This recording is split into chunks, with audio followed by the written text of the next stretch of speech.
Hi friends, is sorry cinema bus அப்டேட்டில் ஒரு வேற லெவல் அப்டேட்டோட வந்திருக்குங்க. ஸோ நாம் எல்லாருமே எதிர்பார்த்து நிற்கிறது அடுத்தது கூலி படத்தோடைய அந்த ஷூட்டிங்காக தான். ஏதாவது ஒரு அப்டேட் தருவாங்களா அப்படின்னு சொல்லிட்டு நம்ம எல்லாருமே எதிர்பார்த்து காத்திருக்கோம். இந்த நிலையில் நேற்றுக்கும் முந்தா நேற்று பார்த்தினாக்கா ஒரு கிசு சோஷியல் மீடியாவில் ஹேட்டர்ஸ்லாம் ஒன்று பேச ஆரம்பிச்சிட்டாங்கன்னா, லோகேஷ் கனகராஜ் அவர்கள் கூலி படத்தோடைய ஷூட்டிங் போக போகிறாரு. ஆனால் இது வரைக்குமே அவரோட ட்விட்டர் பயோபிக்கில் பார்த்தினாக்கா கூலி படத்தோட பேரே காணமே. அப்போ இந்த படம் ப்ராஜெக்ட் ட்ராப் ஆக போதா, கூலி படத்தோடைய அந்த ஷூட்டிங் போகிறதுக்கு முன்னாடியே நிறைய பிரச்சனைகள் இருக்கா, அதனால தான் ஷூட்டிங் தள்ளி போகுதா, லோகேஷ் கனகராஜுக்கும் ரஜினி அவர்களுக்கும் ஏதாவது பிரச்சனை ஓடின்னு இருக்கா அப்படின்ற மாதிரி தேவையில்லாமல் சில சர்ச்சைகளை சில்லண்டித்தனமான சில வேலைகளை பார்த்தாங்க.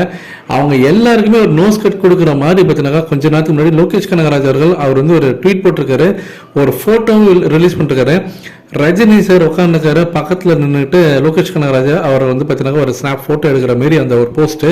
ஸோ அந்த பிக்சர் இப்போ தாறுமாறாக வைரலாக போயிருக்கா. அது இல்லாமல் மேலே பார்த்தீங்கன்னாக்கா அவரோட ட்விட்டர் பக்கத்தில் ஒரு விஷயம் சொல்லியிருக்காரு, லுக் டெஸ்ட் ஃபார் கூலி, அதுவும் ஃபயர் விட்டுருக்காரு. அது ரொம்ப ரொம்ப முக்கியம். On floors from July.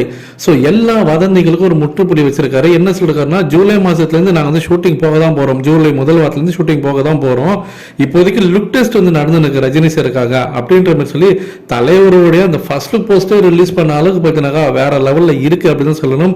தலைவர் அப்படியே பார்த்தோன்னே எனக்கு டப்புன்னு என்ன தಮ್ಮ தோணுச்சு, ஃப்ராங்காக சொல்கிறேன், அப்படியே அந்த காலா வைப்ஸ் எனக்கு கிடைச்சது.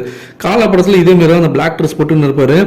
ஆனால் அந்த பேக்ரவுண்டில் பார்த்தீங்கன்னாக்கா இருக்கக்கூடிய இந்த விஷயங்கள்லாம் நம்ம முக்கியமாக சொல்லி ஆகணும். அந்த கூலர்ஸாக இருக்கட்டும், ரஜினி சாரோடைய அந்த தாடி, ஸோ அந்த பியர்டு இருக்கக்கூடிய அந்த ஷேப்பாக இருக்கட்டும், ஸோ எல்லாமே வேற லெவலில் இருக்குது. ஸோ ஒரு கேங்ஸ்டர் மாரி இருக்கார் பார்க்கறதுக்கு தலைவர் இந்த ஃபோட்டோவில். ஆனால் என்ன மாதிரியான கதையாக இருக்க போகுது, என்ன மாதிரி நடிக்க வைக்க போகிறாங்கன்னு தெரியல. ஏன்னா அந்த வீடியோ ஃபர்ஸ்ட் டைம் பார்த்தீங்கன்னா அது ரிலீஸ் ஆகும்போது அதில் Rajini sir full and full ஒரு வேற லெவலில் இருப்பார். இப்போ இந்த ஒரு லுக் டெஸ்ட் பார்க்கும்போது இதில் டோட்டலாக பார்த்தீங்கன்னா ஒரு ரகடு லுக்கில் இருக்கிறாரு. ஸோ என்ன சம்பவம் பண்ண போறாருன்னு தெரியல லோகேஷ் கனகராஜ் அவர்கள். நீங்கள் எந்த அளவுக்கு எதிர்பார்த்து காத்திருக்கீங்க அப்படின்றது மறக்காம கீழே சொல்லுங்க ஃப்ரெண்ட்ஸ்.